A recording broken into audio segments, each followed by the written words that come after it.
From time to time, when we revisit 60 Minutes stories, we find dramatic changes, and this is certainly one of them. When we first reported this story 10 years ago, the Russian medical system had all but collapsed. We went to St. Petersburg with a team of American doctors who were determined to do something about it. They came from Children's Hospital in Oakland, California. Calling themselves Heart to Heart, they were spending their vacation time giving little Russian children with heart problems a chance to grow up and lead normal lives. Russian doctors didn't have the skills to perform even simple heart surgeries considered routine in the United States.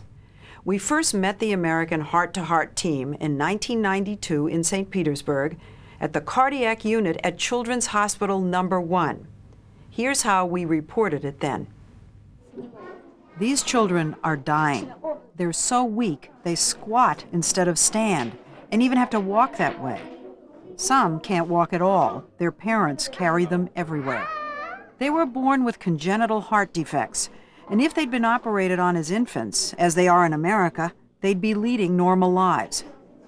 But these are Russian children, and the surgery they need is almost impossible for them to get.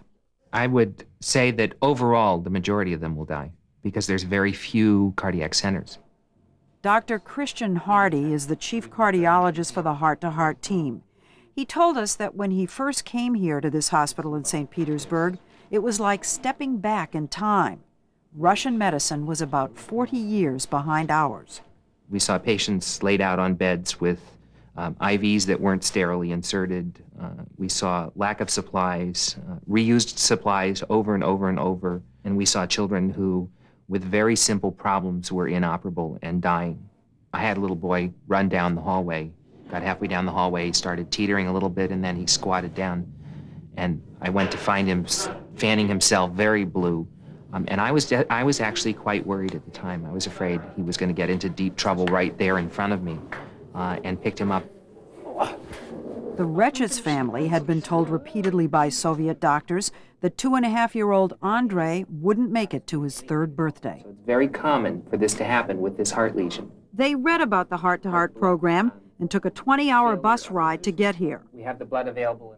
Dr. Hardy told the family Andrei could finally get the surgery he needed. We're planning on doing him first thing in the morning. But cardiac surgery is high risk, especially here where the surgeons don't have the diagnostic equipment they need to know ahead of time exactly what they'll find. Andrei's heart was far more damaged than the medical team had suspected. He survived the surgery, but after he was transferred to the intensive care unit, his heart started to fail. The Americans and Russians teamed up to do immediate emergency surgery on Andrei right there in the intensive care unit. In my opinion, the worst is over. But the worst wasn't over. Andrei's kidneys began to fail, and the hospital didn't have the diuretics that could have saved his life. The next day, Andrei Wretched's died. I take this all very personally. These are all my little kids, all my little children. And when we lose one, we lose a little piece of us. Our medicine is fantastically poor.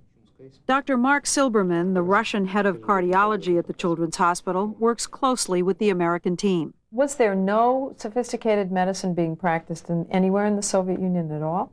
It was for communists, for high-level military men. But just for the top party brass? Yes. For the creme of the Communist Party? Sour cream, yes. Sour cream. The Americans have donated millions of dollars worth of high-tech equipment to the pediatric intensive care unit. Dr. Hardy took us to see what most Russian intensive care units look like. And this is what the whole place looked like. This is what all the intensive care units look like. There are 2 babies in here now, and as you can see, there's no monitors on the wall. The Russians reuse syringes, even the dysplastic ones brought over by the Americans. There's also a shortage of nurses, so family members stay with their children and cook for them, and even clean the floors. More serious is a shortage of blood. When we were there, a patient needed an emergency transfusion. A Russian doctor rolled up her sleeve and donated blood on the spot. But there was no way to help this little girl. She needed an antibiotic, but there was none available in the entire city of St. Petersburg. The shortage of supplies, poor working conditions, the lack of money are driving doctors out of Russia. 2 doctors trained by Heart to Heart in the last 2 years have already left to look for better paying jobs in the West. Are doctors respected? Are you highly paid? Oh, not highly. Bus driver is paid more than me. A bus driver is paid Yes. more than a Yes. cardiologist in this Yes. society. As a chief cardiologist. Can you tell us what you earn in American money? My month's salary is about $7. You earn $7 a month, Yes. but here you're being trained by Heart to Heart. Do you think you'll leave one day? Maybe. The Heart to Heart team can only operate on a dozen or so children during each 2-week visit. The doctors tell us the hardest part of their job is choosing which kids get a chance to live and which don't. You know that it wouldn't be the same in the United States. You know it would never happen that way. It's hard. You want to put all of them in your suitcases and bring them home. Yet that's not a reality either. That's not what's going to help the system over here. That was 10 years ago. Were they successful? Did they help the system? Well, we went back with Dr. Hardy to find out. And at least in that cardiac unit, we found the answer is yes. Oh my. We found the ICU a totally different place. Look, it's not even close to the same room. Now, when I was here, I don't even think you were seeing kids that young. No, we were doing older children. Yeah, and look, they're all infants. Before Heart to Heart came here more than a decade ago, babies with congenital heart defects were simply sent home to die. I remember a little girl who died in this bed. Today, the Russian doctors here do 300 surgeries a year with a success rate equal to that of hospitals in the United States. We needed to teach them the basic building blocks so that they could gradually become self-sufficient and do things on their own. And that's really what they've been able to achieve. Dr. Vadim Lubomudrov was their star pupil. He was chief surgeon and head of the children's cardiac unit back then. He has the same title today. There were no monitors. If there was a monitor, it wasn't working, was what I remember. I try not to remember because for me, it's like a nightmare. All these years we've been improving everything, and now we live in these conditions, and I cannot imagine how it happened in that time. This is the famous cabinet that was empty last time. We still need to save many things, but we don't have such terrible shortages anymore.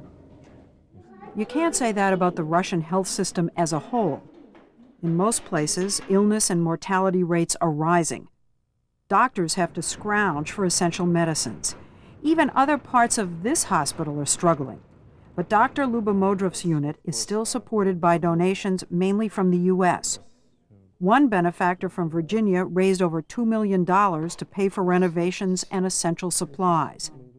A grant from the Conrad Hilton Foundation and Toshiba paid for this new $2 million cardiac catheterization lab for diagnosing complex cases and determining if a child's defect is operable or not. It's very eerie to be right here. Right here was in the recovery room where little Andrei's bed was 10 years ago. When we were here, little Andrei Reches died. It was devastating. If he were here today, would he die? Probably not. That's one of the difficult things, as we've seen the program grow. You think about how, well, gee, if we had just done him today, maybe he would be alive. But you can't turn the clock back. You have to go with what you have. And at the time, that's all we could offer, and it wasn't enough at the time. But today, we have the satisfaction of knowing we save children like him. What about the other children from our first visit? Remember this little boy? He was operated on, and today at 18, he's a healthy university student. Molchanov? 10 years ago, Dr. Hardy also saw 8-year-old Sasha Molchanov. He's working real hard. Sasha was operated on and discharged from the hospital. Without surgery, his life expectancy was only another 3 or 4 years. Today, 18-year-old Sasha knows he's one of the lucky ones. Чувствую себя так, как I feel like a normal, healthy kid. There are practically no restrictions. Считай, он считает второй день рождения We consider it like a second birthday, a miracle. американских хирургов. Благодарим громадно. Thanks to the help of the American surgeons, we are grateful because they returned our son to life. Sasha's perfectly healthy now and can barely remember the days when his heart was so weak his lips turned blue and he had trouble walking even the few blocks to school. And he's only one of the miracles. Since 1992, the Heart-to-Heart team, Americans and Russians, has operated on about 2,900 children. The one downside, doctors in the program continue to leave for the West. Dr. Mark Zilberman, the chief cardiologist whose pay was only $7 a month, he left in 1995 to start over again. Here he is in the United States. After 3 years of retraining, he's working as a cardiology fellow in Cincinnati. It got much better with American supplies and American help. And then it got worse again. And it was time of big frustration when we had no surgeries for weeks because we couldn't get medicines that we needed or we couldn't get equipment. Would you ever go back? I don't know. I don't know. Well, it's a crisis over there, isn't it? Doctors wanting to leave and moving on. You want them to be heroes. Wow, it's hard to be a hero. There's no doubt the faltering Russian medical system is in great need of heroes. Another cardiologist and 2 other doctors from the ICU have left to take jobs in the United States. And no wonder. The average doctor still makes less than a bus driver. And Dr. Lubomodrov, the chief surgeon, makes only about $500 a month. It's not a lot of money. That's enough for me. The American doctors, the heart-to-heart doctors, hoped that what would happen was that they would train doctors like you, and then you would train other Russian doctors. Is that what's happening? Yes, it's happening all the time. I spend part of my time teaching, almost all my time teaching. And we did the same trips as Americans did for us. While the Russian health system continues its decline, this program stands out. Dr. Hardy's dream has come true. This trip has been particularly wonderful for me to see other children and see how it's been able to come to fruition. Hi, how are you? Well, come on, give me a hug, need hugs. How are you? During our visit, several of the children whose lives were saved came back to thank Dr. Hardy. Sir?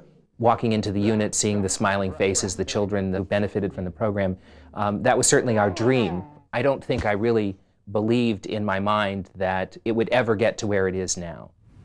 Dr. Hardy has founded a new program called the Children's Hospital Alliance International. They've already started working with the only children's hospital in Qinghai, China. That's China's second poorest province. Dr. Hardy says things are even more primitive there than they were when he first got to St. Petersburg.